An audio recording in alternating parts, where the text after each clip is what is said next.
Welcome to the Three Takeaways podcast, which features short, memorable conversations with the world's best thinkers, business leaders, writers, politicians, scientists, and other newsmakers. Each episode ends with the three key takeaways that person has learned over their lives and their careers. And now your host and board member of schools at Harvard, Princeton, and Columbia, Lynn Thoman.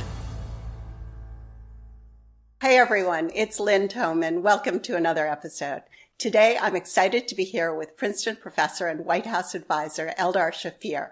Eldar's work on scarcity explains why the poor can be more obese and can be worse parents, including being less likely to send their children to school or get them vaccinated. Scarcity applies to all our lives. Scarcity can include scarcity of money, which is poverty, scarcity of food, dieting, scarcity of social connections, which is loneliness. Scarcity of anything, money in the case of the poor, food in the case of dieters, social connections in the case of the lonely, or time in the case of busy people, preoccupies the minds of people and changes the way they behave, think, and make decisions. It can actually make them, according to Eldar, dumber, more impatient, less tolerant, and more careless. I'm excited to learn about scarcity and how we can stop it from leading us astray. I'm also excited to better understand the scarcity trap and poverty and how we can help the poor escape poverty. Welcome, Eldar, and thanks so much for being here today. Great to be here, Lynn. Thanks for having me. What is scarcity? Scarcity, of course, the way it's typically referred to is the lack or the absence of something. We talk more about the scarcity mindset. We really come from a behavioral perspective. And in that context, the scarcity mindset is basically the psychology that arises when people find themselves in context of scarcity. Namely, when people feel like they're lacking a fundamental resource. Like you said, it could be friends, money, food, but they may be thirsty. But in those contexts, a scarcity mindset arises, which is the topic of a lot of our research. So scarcity in the world, like we said, has to do with not having enough money, not having enough friends, not having enough food. There's remarkable studies about people who are undergoing starvation, even in experiments undergoing starvation, people who are lonely and function less well as a result. In all of these cases of scarcity, what we basically find, as you intimated, is that when I inhabit the context of scarcity, enormous amount of my mental resources, of my bandwidth, of my attention is devoted to juggling, to dealing with this insufficiency. And when so much of my mind is devoted to dealing with this issue, there's just less mind left for other things. And that leads to, as you were suggesting, I basically function less well. And when I function less well, particularly in context of scarcity, bad things happen. If you're very preoccupied one day, planning your next conversation, doing other things, you forget to feed the parking meter, you get a ticket. It's a bummer. You're annoyed. It goes away after 20 minutes. When I'm functioning under monetary scarcity, when I'm dealing with insufficient monetary resources, when I'm poor, enormous amount of my attention is devoted to how I'm going to take care of rent and how I'm going to feed my kids and medical expenses. And I forget the parking meter. But of course, for me, that ticket changes the week. And that touches on what becomes a poverty trap. I'm functioning less well as a result of this juggling, and I make mistakes that cost me and make next week even harder. When you say scarcity captures the mind, you have a wonderful example of starving men. Can you tell us about that? Yes. As we were doing the research, we stumbled upon this well-known experiment that was done basically when the Allied forces in 1943 realized they're going to, at some point, hopefully, take over Europe and inherit camps with starving people. They also realized they don't know how to feeding the starving is, it's not trivial. It's like coming down from mountain climbing. It has to be done carefully and well. And so the U.S. government funded research into how to feed the starving. To do that, they hired a well-known nutritionist at the time in Minnesota, Ansel Keys, who basically got conscientious objectors, young, healthy, well-educated men who felt bad about not fighting the good war, to come and participate as study subjects. And he starved them, not to death, but to massive discomfort. The physical renditions are really touching. They cannot hold their hands above their heads long enough to wash their hair. They're so weak. They cannot sit without cushioning. But then also comes the psychological part, which was not part of the study, but we found a lot of documents around that experiment. And these are young, talented men who are starving, and the last thing they want to do is think about food. And all they do is think about food. They literally plan to become restaurateurs. They memorize recipes. They compare food items across magazines for cost. They're obsessed with food. And that is kind of captures what happens Very similarly, when you're obsessed with insufficient water or money or friends, etc., and that's the part that we deal with in the book. A lot of the research sin is focused mostly on poverty, but that's exactly right. The starving case is a beautiful example of the psychology that arises when you're in that kind of context. Can you talk about what happens when we become preoccupied by scarcity? Can it make us dumber? Dumber, of course, is a derogatory term, and we don't literally become less intelligent, but we act less intelligent. Intelligence tests, in some sense, test your ability. It's fluid intelligence is how well you're able to focus and think well in real time. Basically, what happens with scarcity, it interferes with your ability to think clearly. We describe a beautiful study done in a school in Connecticut where half the kids, by random assignment, find themselves in a quiet side of the school, and the other half find themselves in a side of the school near the train tracks. And what these sociologists find is that the kids near the train tracks in fifth grade are 1 year behind in academic performance. It's a massive effect. They then install soundproofing, the kids catch up. But the point is that just having a train go outside the window, I mean, of course, it's distracting, but how distracting is it? Turns out you pay very high costs to kind of stop thinking, to pay attention to the train, get back and try to go back to what you were doing. That you incur a high cost. You can't focus long enough. And in some sense, the metaphor I like to use is imagine yourself now in a perfectly quiet room. There's no distractions. You're trying to focus, but concerns about rent or kids, doctors, or food come through your head. These are internal trains, just like the trains outside the window in the Connecticut school. These are internal trains that simply stop you from doing your good thinking. They're distracting. They hamper your ability to focus. They increase tendency to forget. They reduce cognitive control. And so you're just functioning less well. And so the studies we did in some of the New Jersey malls, we literally go to people in the mall, ask them to complete cognitive control and fluid intelligence tests. These are classic tasks that are used to gauge basically fluid intelligence is a form of IQ. We divide the participants afterwards by income into high and low, and they're supposed to entertain financial scenarios and then answer these cognitive IQ tests. And what we show is that when we bring up simple financial challenges, like your car breaks down, it's going to cost $100 to fix, which we know everybody in the mall can do, the rich and the poor in the mall do just as well in the IQ tests. There's no difference. When we bring up the challenging financial scenarios, so-called, the car is going to cost $1,500 to fix, which we know for about half the people in the mall, it's a very big financial challenge. Now, having entertained this challenge financial scenario, the poor people in the mall, those who are low income, perform at something like 13 IQ points lower than their rich friends who were just as good as they before these financial concerns arose. That's how you discover that scarcity really impinges on your capacity, reduces your performance, and makes things just a lot tougher. Can scarcity affect carefulness? It's a very subtle issue because what we show is when you're dealing with financial scarcity, you're focusing on juggling scarcity. And so what you find, for example, is that low-income Americans are much better at shopping. They're much more efficient. If you ask people who come out of the supermarket, how much did the pasta cost? The rich have no idea and the poor know exactly. They're better at taking advantage of sales. They know their prices. They're very effective. So they're very attentive to the thing they're juggling. At the same time, of course, as you're juggling prices in the supermarket, you're much less likely to think about retirement savings. In that sense, you are actually extremely good at the thing you're focusing on right now, but not very good at everything else. Every student or anybody who was a student will know, for that matter, anybody who works in a firm or an office, you have a project that's due on Monday, and all week before you procrastinate and are ineffective, and all of a sudden Sunday night, you got to do it. And what you find is that when you have scarcity of time, when you have 12 hours left, many of us sit down and are extremely good. We spend the next 6 hours very effectively getting to the deadline. The point, however, is that as you're doing very well, focusing on the deadline, you don't think about anything else. You're more likely to forget to feed your puppy, to call your mother on her birthday, anything else that's going on, because you're focused, you're tunneled on the thing you're doing. And that's basically what you find in the context of scarcity. If you're tunneling like this many hours every day, managing the rest of life becomes a real challenge. So can it make us more impulsive or less tolerant?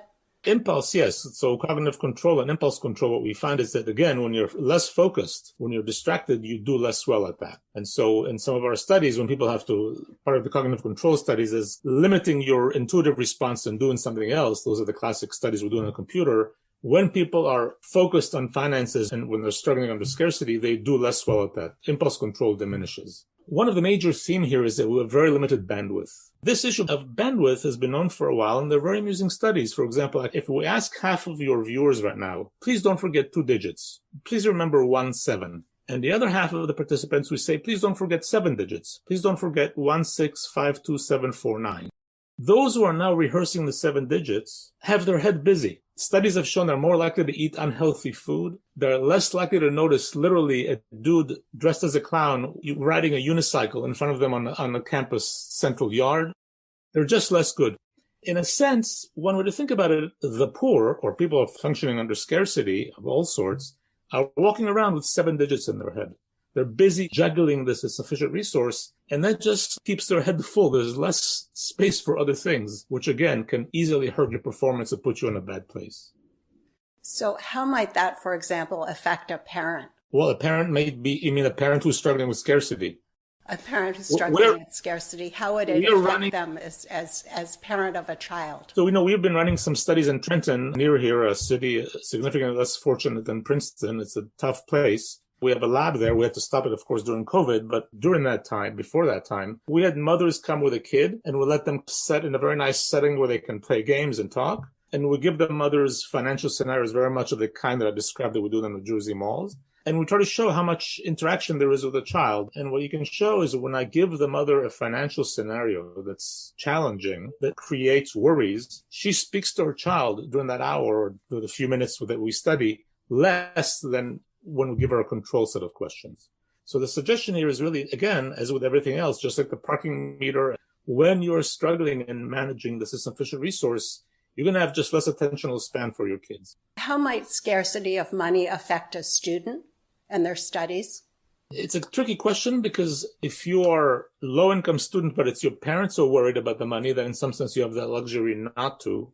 So we really have to think about students who are independent. If you are somebody who is independently juggling insufficient resources, we have not collected data, but it stands to reason that you would have, less of a clear space to do your studies, very clearly. Could that come out as carelessness or missing easy questions, just less good performance? Absolutely. The performance under scarcity, when your mind is full and you're neglecting things and you're performing less well in our cognitive capacity and fluid intelligence tests, the way it looks is like you're paying less attention, you're more forgetful, you experience less self-control, you just look like you don't care, you look like you're less capable. That's what these tests literally show. You're answering questions less well, that you were able to do better before this imposed itself on you. And I'm studying scarcity right now in terms of mindset. In fact, in the world, poverty is a place where a lot of bad things meet. And a lot of these things have a similar effect. So in addition to juggling poverty and finances, you also live in noisy neighborhoods. You sleep less well. There's crime. There's fear of police. There's unreliable public transportation. The juggling impositions are way bigger than what we're studying in our little Mickey Mouse experiments. But that's enough to show the impact could be significant and severe. How about when a poor person is a waiter? How would you see an impact of scarcity on how they act? Again, we haven't studied that, but the implication, I keep saying this, which when I try to have some policy impact, I keep saying, if you look at McDonald's and they give their workers their working schedule 48 hours in advance, they tell you today when you're going to work 2 days from now. If you're a single mother, for example, they put you in constant, unending child management mode. You constantly have to worry about it. They could be kids 2 days from now that you found what hours you're working. If they give you the schedule 2 weeks in advance or a month in advance, which shouldn't be that hard to do, now you can manage a child care mode better in advance, and then they will have workers who sleep better and make less mistakes. It should be self-serving if they appreciated the impact this has to make your workers' lives better. We keep talking about the poor. 2 comments. One, the poor is a pretty messy, vulgar, imprecise term. It's not clear who the poor exactly are. And many Americans, of course, come in and out of poverty. It's not a permanent state. It's not a specific people. And number 2, what's really important here is, I want the audience who hears all this to realize when we say the poor, you shouldn't have in mind an image of somebody who's homeless, dejected in the corner. We're talking people who are just having a very hard time finishing the month. They're juggling insufficient resources. We're talking about a third to a half of America. Right now, with COVID, we've probably reached about 50 million below the poverty line, which means at least twice as many below the living wage. We're describing here a situation, a mindset that occupies a third of Americans, maybe a half. It's not some exotic few. Because our minds are captured by scarcity, you believe that we have much less bandwidth for everything else. How big is this bandwidth tax? given how little our bandwidth is to begin with, any imposition is massive. When I give you the 7 digits, there's a lot of research. It would be very hard for you to retain 9. And it's basically impossible for you to retain 11 digits unless you start chunking them in complicated ways, which takes, lots of practice. Basically, we're very limited. We have long-term memory. There's a lot of things I know and I carry around in my head that I don't have to think about right now. In terms of real-time problem solving, it's very limited. Any imposition of it lowers performance significantly. If you look at aviation, one of the major challenges is how to design a cockpit that allows a pilot with very limited bandwidth to function well, despite the big challenges. And so you design very complicated routines, a lot of human factor considerations to facilitate that. In fact, one of the issues that becomes so relevant in policy around poverty, going through life, we basically have a cockpit that helps us manage our complicated lives. And policymakers, in some sense, are in the business of trying to design a cockpit that facilitates our flying. You get reminders, you get automatic deposits, you get automatic payments, you get lawyers and gardeners and drivers and nannies and things that help you manage your everyday life. And what's interesting, if you look at the lives of the poor, they're the ones who need the help the most and they get the least of it. Those who need it more do not have. And so in some sense, those who need it the most have the least of it, particularly in a nation such as ours where regulation is considered negative. In your book, Scarcity, Why Having Too Little Means So Much, which is terrific, you say, quote, "The poor fall short in many ways," unquote. Can you tell us about some of those ways and why you think they are due to scarcity of money? Well, of course, we put this in quotes, fall short. By that, we mean that anybody would fall short if you put them in that situation. That's kind of the whole point of the book. It's not the people, it's the context you put them in.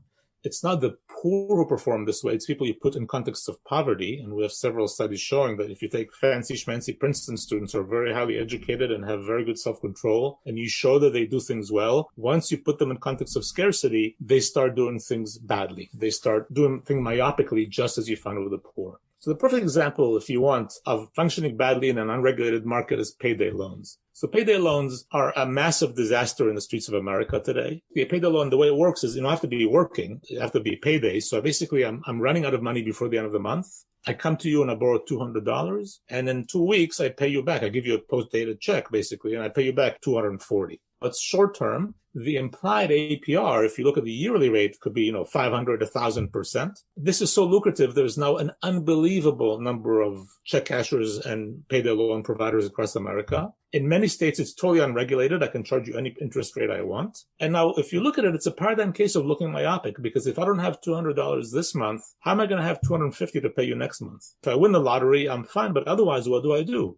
So what you find is that people who take payday loans take an average of 10 to 15 a year because they take a payday loan to pay back the payday loan. Some statistics, some findings suggest that up to 70% of an average payday loan taken today is used to pay back the previous one. You just turn people into money pumps at very high cost. It looks dumb. Again, in our experiments, we showed that I can put Princeton students in a situation where they act similarly. And the point is this: I'm running out of money before the end of the month. I'm trying to function as a good, responsible, working American, and I'm running out of money. What do? And this is where, if you think from a perspective of policy, we should take responsibility. We shouldn't leave these landmines in the streets of millions of Americans who need help. We should regulate being able to get a loan at very low interest. And then comes the other side, which is the poor looking like they're making terrible mistakes, which they are. But they would have easily avoided them had you created a context that's more conducive to, successful flight, as it were. Is being poor like a handicap? Clearly not, in the sense that it's not a personal feature. You give me money and I stop being poor overnight. So I wish we could cure handicap that way. It clearly is a handicap when I wake up in the morning and I'm functioning under enormous duress. But again, what's so interesting here is, handicaps tend to be a feature of the person, whereas poverty is a feature of the context they're in. You believe that scarcity creates a mindset which perpetuates poverty. It creates a poverty trap. Can you tell us about that? The culture is a complicated story. There's, of course, been a lot of writings about poverty culture. Scarcity per se doesn't produce culture, because scarcity per se is a fleeting state. It's a fluid situation. You can be in scarcity when you don't have enough, and once I give you enough money, you are no longer in scarcity. So it's much more fluid than cultural norms. It's no doubt true that if I grow up in a home where people function under poverty, I absorb certain cultural issues that have to do with functioning under poverty. I'm not immune to any of that. So there's no doubt some lingering cultural effects. but we haven't really studied them, and I consider them sort of secondary. I mean, I think, if you look at people who grew up in poverty, some of them grow up to be nouveau riche and never think about it again, and others always walk with bread in their pockets. I mean, people's reactions are quite different to experiences of growing up in certain cultures.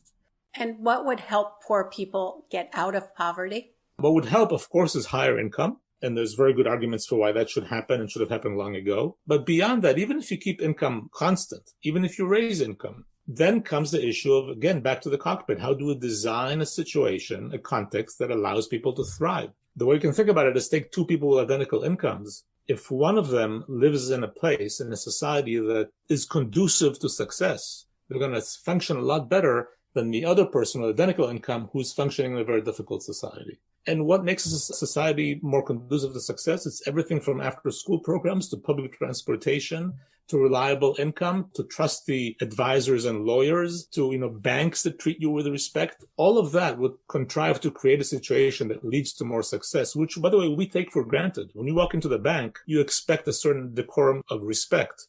It's not what you get when you're a single mom with a child who doesn't have babysitting and walk into a bank in a poor neighborhood in Trenton. From a psychological perspective, that has enormous effect. We think it's trivial to be disrespected for 2 minutes, but that literally gets people to think the bank is not for me. And once you think the bank is not for you and you stop being banked, massive costs to pay for that. Everything from not being able to get a credit card, rent a car, save. I mean, it's big.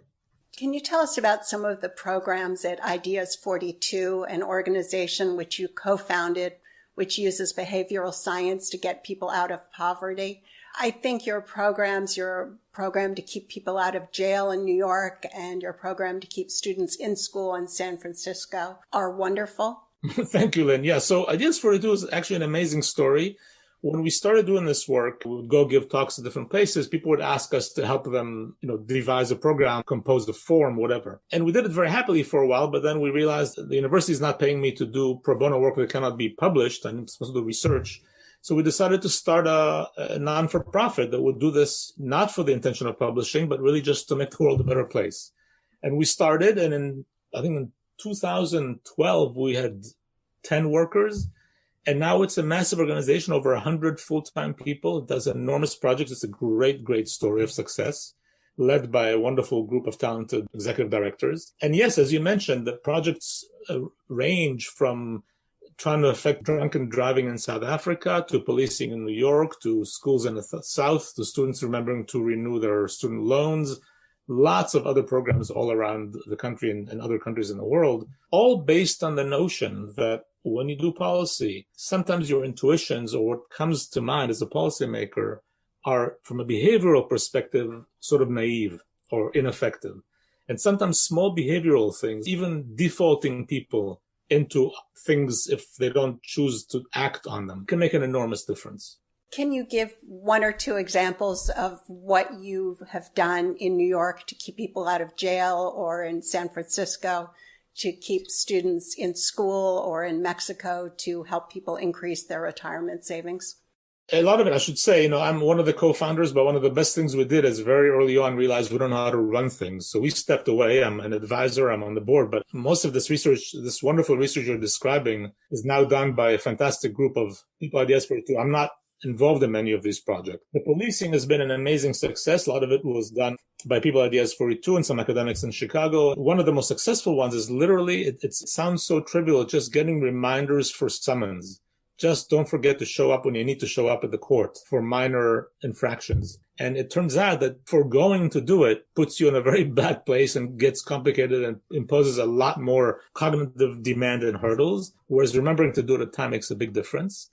And just as silly phone-based reminders could be enough to alter the trajectory of many, many people who find themselves in that spot. Coming back to scarcity and what individual people can do, how can people manage their bandwidth to lead happier, more productive lives?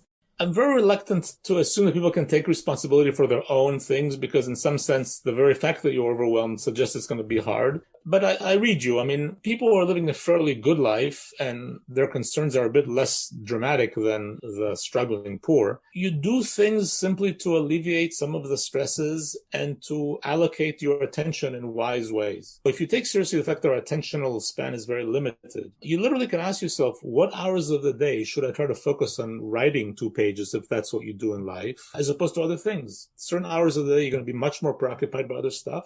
Some hours of the day, you might be more relaxed. Just like when you give messaging to the poor, for example, it's probably good to give a message that's independent of finances, say about healthy eating after payday than before, because the assumption is that after payday, I just have more bandwidth to listen to you. Eldar, before I ask you for your 3 key takeaways, is there anything else you'd like to discuss that you haven't already touched upon? No, I think we did pretty well. It was important for me to emphasize that the poor are many of us, and so we did that. No, thank you, Lynn. I think we did good. Okay, then what are the 3 key takeaways or insights that you'd like to leave the audience with today? I think the number one thing that is very central to the social sciences in general, and it kind of informed a lot of what we do, is the importance of context of the situation. When we see people act, when we see people do things, we always attribute it to them, to their intentions, what they're like, what they're thinking, what they want. The fact is, all the research in social psychology and science finds is that what you do is largely a function of the context you're in. And this is something that's very easy to miss. In the case of poverty, it's massive because the poor just look bad. They behave less well. They look less well, but it's all the context. It's the situation we put them in. And this is really critical. It's true everything from political life to economic life to many other areas of life. In some sense, you and I look good partly because society helps us do it. I signed a mortgage for my home. I never read a word and I wouldn't have understood any of it. But I had the luxury to be in a context where that mortgage was reliable. And it came from somebody who I could more or less rely on and trust. If somebody gave me a different mortgage, I would look very different today.